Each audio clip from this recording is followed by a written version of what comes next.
Thank you for joining us to talk about successful client management today. I am Courtney. Oh, that is not the right slide. One moment. There we go.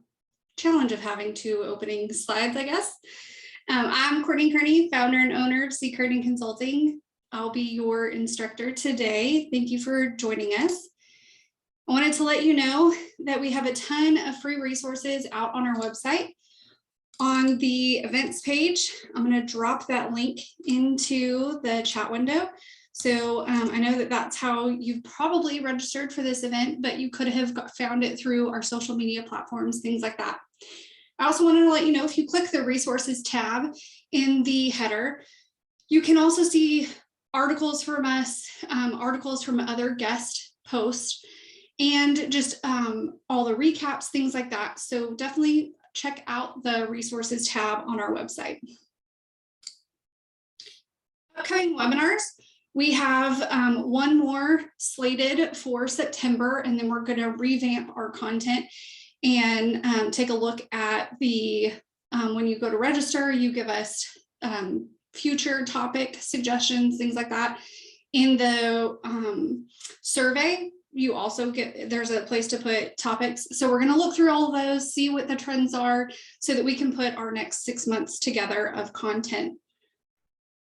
The September one, I know it's already September, or it's only September, but we're already thinking about holiday contact cards. So really looking at your contacts, getting those in order in your CRM so that the holiday list for either holiday gifts, cards, email campaigns isn't a nightmare.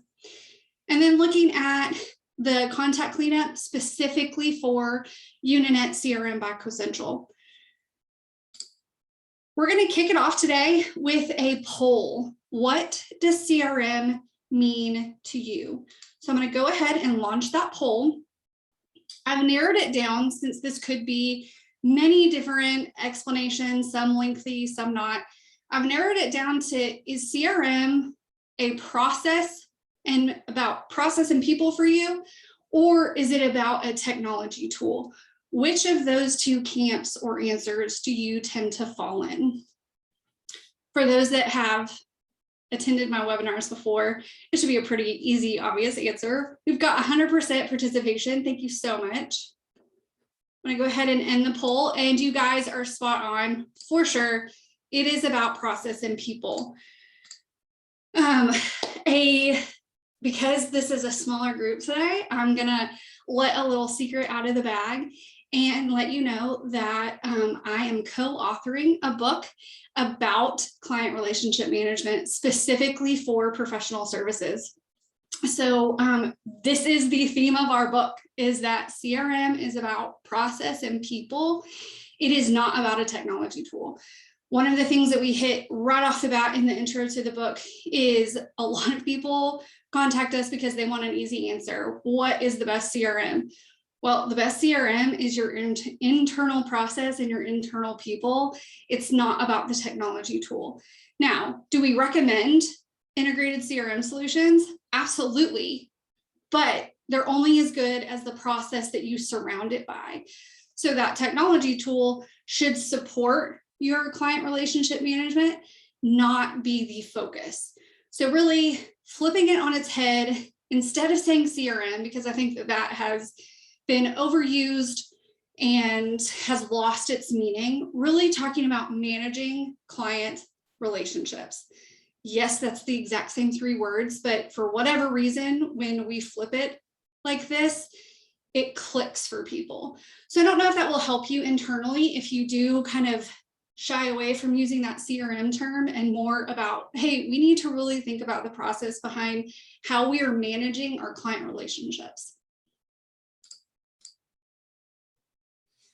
So we are here to talk today about successful client management and what that looks like. We're going to break it down into 3 areas. We're going to talk about the what, the why, the how, being data-driven, and then the process, the documentation part of the process.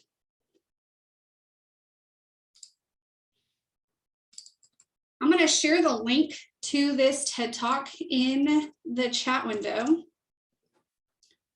a poll. Little guy is totally in the way. I'm going to see if I can stop sharing that. Okay, hopefully that went away for you guys too. Zoom is not letting me minimize that. Okay, so the link that I just dropped in is the TED Talk that Stacey Abrams gave in 2018. She shared that there are 3 questions to always ask yourself about anything you do, anything at all, whether it's a career question, personal, health, exercise, what have you, anything. It's the what do you want, why do you want it, and how do you intend to get it? So we're going to talk about those 3 things specifically for client relationship management. So looking at, let's see if my automations will work. There we go. What do you want? On the surface, everybody would answer this. I just want a CRM. I just want a process or a consistency. I want a single source of truth. Those are the surface level responses. And I would challenge you to go deeper, to get to the root issue of what you want. So for example, if I say, I just want a CRM system, really am I after, I want a single place that I can go for contact data? Am I asking my firm or my leadership, I want a place that I can do my asset management. So looking at project data, I want to be able to go somewhere that I can pull a resume and that information. What at the root are you really wanting? If this is being driven by your firm leadership, asking them at the root of what they are after. When they ask for a specific report, asking questions like, what information do you want to see on that report? Do you want to be able to see it real time, or is this just a one-time request? Those are 2 very different things. I can bust my butt to get you a one-time report, and the minute I give it to you, it is outdated. Unless you want an ongoing process to be able to always give you that report at any spot in time, that's very different. That means I have to have a process in place to always have the data on that report up to date. And everybody who has that information has to buy into that process and maintain it so that anytime leadership runs that report, it's up to date. That is 2 very different wants. So really taking the time to dive into what it is that you want out of your client relationship management. Now, granted, this changes over time. So I do recognize some names on the call today. So really, some of you might answer it one way when you first started out on your CRM journey. And some of you are 9, 10 years down the road and you answer that want very differently. That's okay, and that can change. Just never keep it surface level. Always dig into what's behind that want, whether it's your want, whether it's the leader's want, whether it's business development's want. Everybody's got a different want, but you've got to get underneath it to see what it really is that they want so that you can provide the right solution. Stacey's next point is to ask, why do you want it? So really understanding the why that's driving that. If leadership is asking for that report because the board of directors is asking for it, well, are they making hiring and firing decisions off of that report? Why do you need this information? That why can then be used to have that buy-in to the process or have the buy-in to get the users behind either a process, a tool, any of that. But the why is critical for the continuation and the adoption. So really looking at the example that I gave earlier about there's, leadership wants this report. Okay, great. Tell me why. Then when I go to my users and I say, hey, I need you when you kick off a project to always give me the project name, the people on the project. The reason for this is because leadership is looking at who we need to hire based on this information. Well, now all of a sudden that's tied to my job. If I'm not giving you that data, that means that the leadership could decide to not hire someone or to hire someone that affects our bottom line that could put the business out or behind or lose profit. Any of those things affect my ability to keep my job. That gets people bought in. So definitely understanding the why behind all of it. I feel like this is where marketers sometimes fall short, is that they're very clear on what they want, but they can't articulate the why that ties back to the bottom line. So fully understanding your business so that you can articulate, it's not just because I want my job to be easier. No, if I am more effective and efficient, then proposals are better, our win rate will go up, our dollars will go up. That positively affects the bottom line. Leaders respond to that why versus I'm just sick of finding the same information over and over. Okay, yes, that is 100% true, but that is not the underlying why ultimately. So making sure that you do the work to dig to that why. I always suggest starting every training with that why as well, so that everybody is reminded of why. I do see that my co-author has jumped in. I don't think she was here when I first let it slip. So FYI, I kind of told the group already that we have a book in the works. So one of the things that we got back from our editor is that you have to tell an audience things 7 times for them to hear it.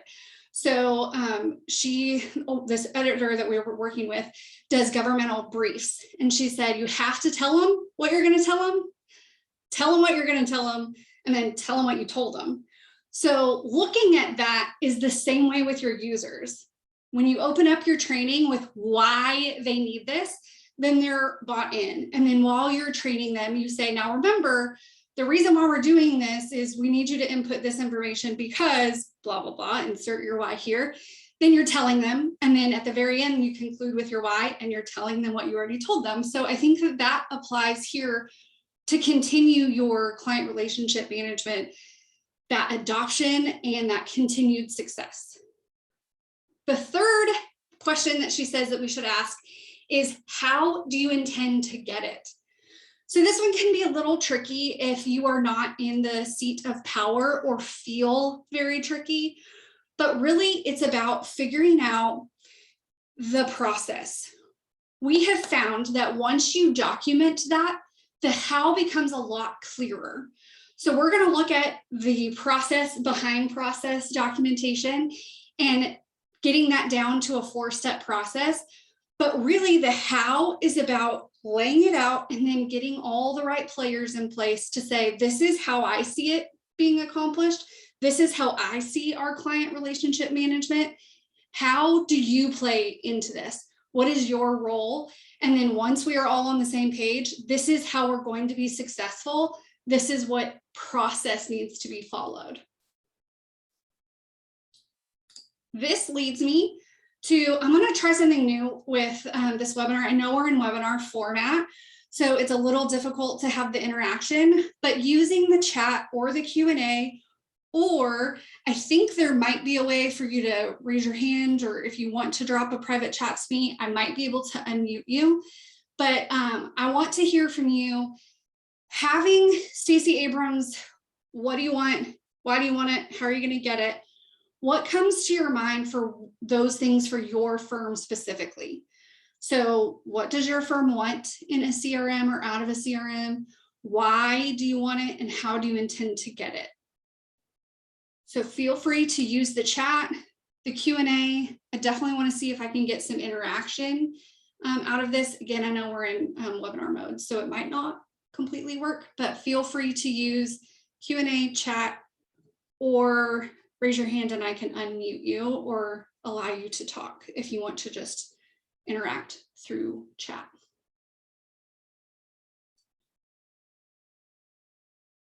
Hopefully I'll have some takers. I'll go back to this chat or this prompt. Your firms, what do you want? Why do you want it? And how are you going to get it?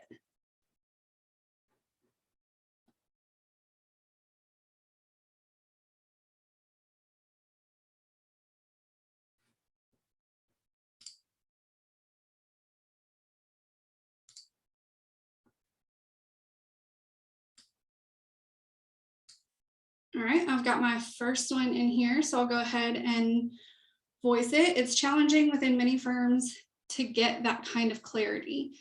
I think that might even be the hardest part of the entire process.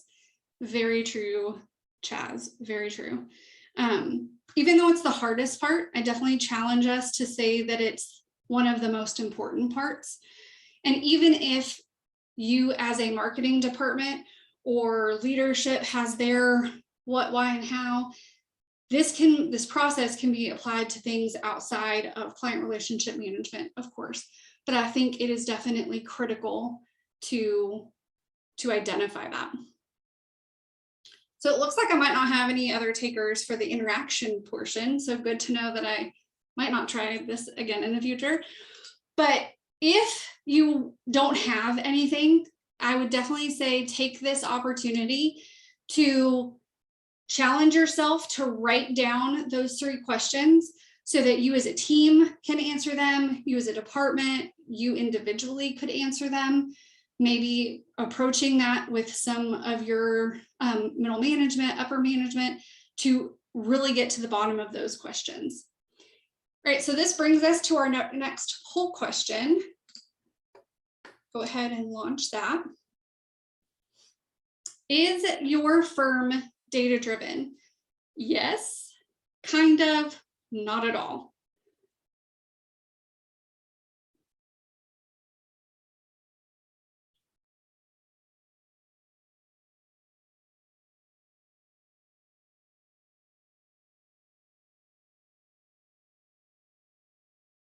Fantastic. Y'all are on it today. So not big on the interaction and muting, but definitely big on the polls. Thank you so much.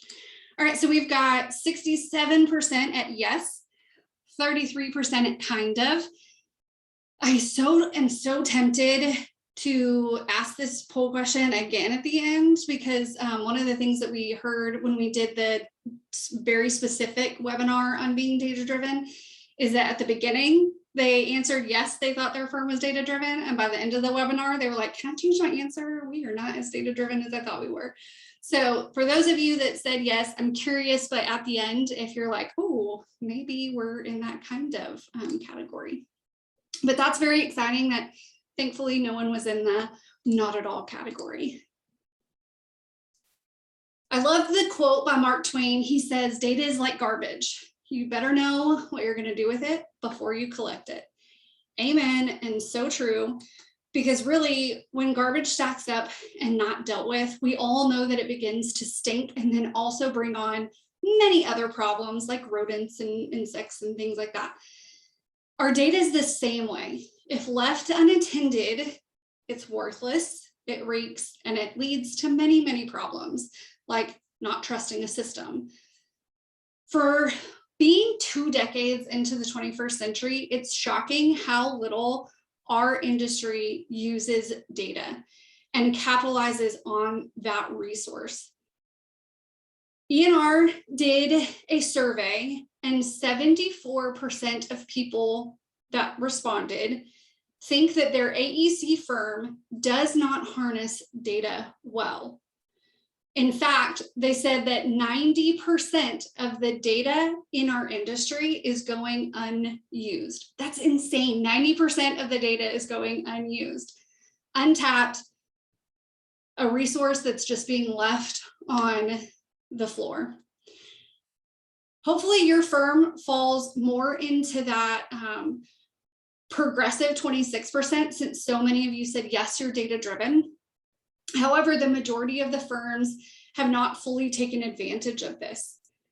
One of the things we do want to make sure is that there's clarity between data collecting versus being data-driven. I think that we're really good at collecting information, but not using it to drive decisions, to be used in decision-making conversations. Some people think that just collecting the data is enough, and it's not. There's a difference between gathering that information and never just gather for gathering's sake.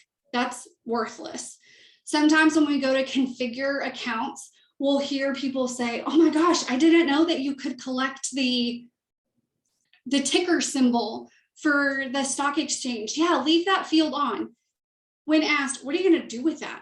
Are you really tracking your client's ticker on the stock market? If not, why leave it on? Turn it off. Do not just collect data for data's sake. One of the things that I hear arguments being made all the time on the data asset management side is, well, I'd rather have it if someone's going to fill it in. That is definitely counterintuitive, because the more fields that are there, the least likely your users will interact with that record. If you streamline from 100 records or 100 fields down to 20, I even will be like, oh, I can give you 20 sets of information. Sure. At 100, I'm like, I don't have time for this. Even if your attitude is, well, fill in what you've got. If you know something, it's there. No. The other alternative is, unless it's being used, don't collect it. So if the ticker symbol is not going to be used for anything, don't collect it. If the contract type, that's not going to drive anything, if you're not going to do any analytics on how profitable are we by the contract type, don't collect it. It will help your user adoption to do that later, to figure that out down the line, maybe 5 years down the line, and say, you know what, we are now successfully committed to this CRM process. Let's add these 4 fields this year. Great, now everybody's adopted to that. Let's add these 3 fields.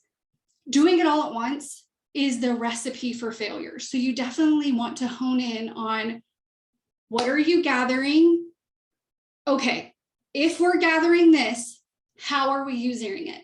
If the answer is we're not using it, don't collect it.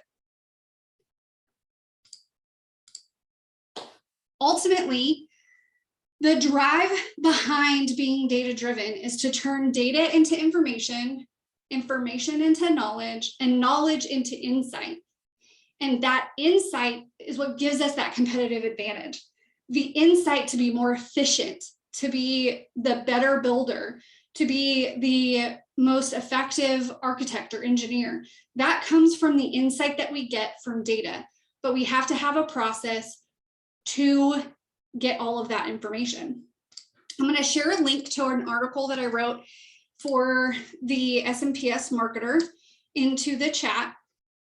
Really, if you are looking at data as a one-time project that you're going to solve that problem, wrap it up, put it on a shelf, that's looking at data as a diet. And really what we need to do is look at it as a lifestyle, making those lifestyle changes. So I'm not going to just do a crash juice cleanse. Instead, I'm going to figure out how to get my steps in during the day. Looking at your data that way is critical, so that we can look at things like, okay, how is, oh, all of my pop-ups just blocked all of my notes. I am so sorry. Thank you, Zoom. Looking at breaking that data cycle of looking at it one time and forgetting it. The difference is that maintenance piece, that looking at your firm and your employees as being data stewards, so that information is either collected, maintained, and everybody has a role in that process.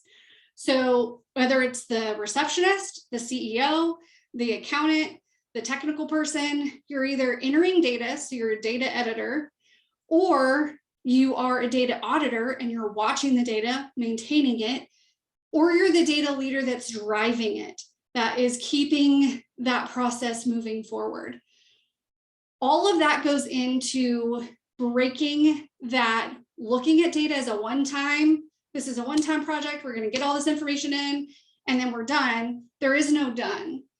So the next poll question that I have is, are you ready to break that diet attitude if you do have one? And now I moved my poll thing. There we go. I don't usually have so many windows open. I think Zoom, when it updated, has changed some things. Oh, there we go. Oh, I guess the other one didn't stop. Oh, I really hope that was not over y'all's slides the whole time. Okay, here we go. Are you ready to ditch the diet if you were on one, and looking at data as a one-time project? Sounds like you guys might not have been on that path anyway, but if you were, hopefully you will be ready to be done with that attitude and move forward. Perfect. Thank you so much in that participation. And that one.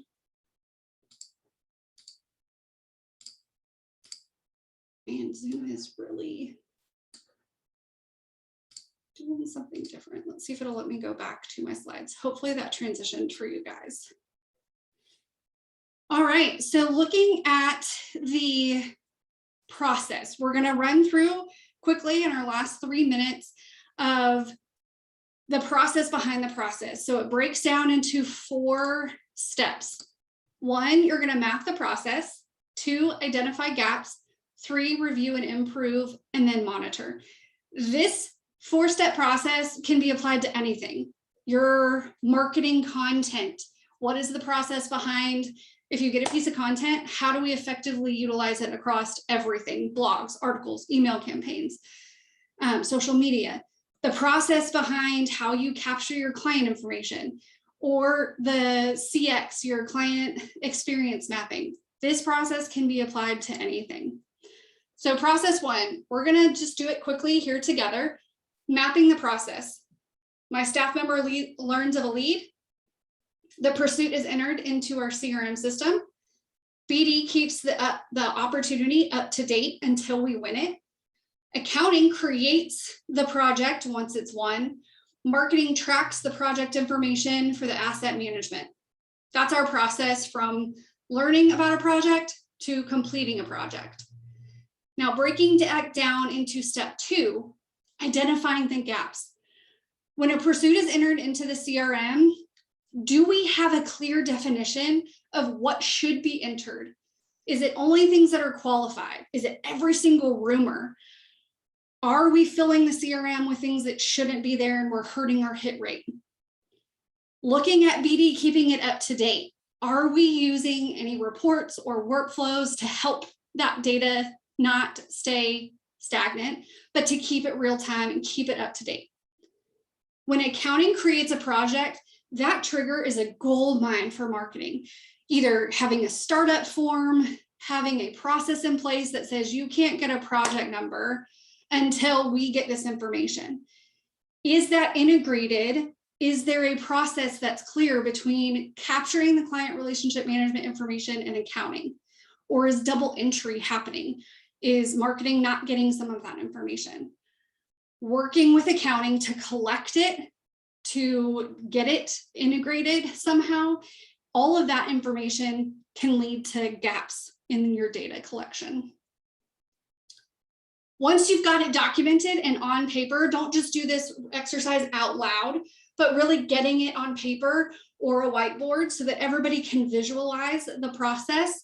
You can then bring in other departments, whether that's business development, marketing, IT, HR, and building in the accountability of saying, this is the process, where do you fit in, and how will you make sure that your part of the process stays consistent? And then build in that accountability. So what happens if your department doesn't do what it says it's going to do? How can we build in that monitoring or that accountability piece? Then looking at the improvement part. Is there automations that you can do? Is there integration tools that you can put in place so that that which has been typed doesn't need to be typed again? The 4th process is monitoring. You want to maintain and make those tweaks so that it stays successful. You never want to set it and forget it. You want to make sure that you're reviewing your process often, especially if there's things like changes to the company structure, if you have a merger or acquisition, if you have a change in personnel, your processes need to be reevaluated to make sure that everybody's still bought in and it's still functioning and working properly. Because of time, I'm going to go ahead and skip ours. Most of you have already seen this.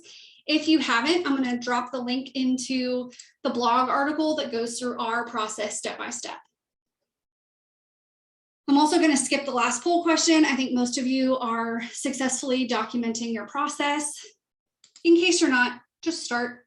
That's the best place to begin, is just getting started. Write it on the back of a napkin. Sketch it down on a piece of computer paper. Whatever that looks like, just get it down on paper.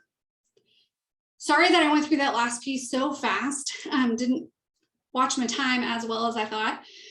Our next webinar is the end of August, the 24th, and it's about specifically using Uninet CRM by Crescential for your client management. Hopefully you can join us for that if you are using Crescential. Either way, I thank you so much for spending 32 minutes with me. Sorry we went over. And I hope you guys have a great rest of your Tuesday, and we will talk again. Oh, I'm so sorry. And here is the link to the slides. I forgot to share that earlier too. This link will also be in the follow-up email that you will get so that you have the slide documentation. Thank you so much.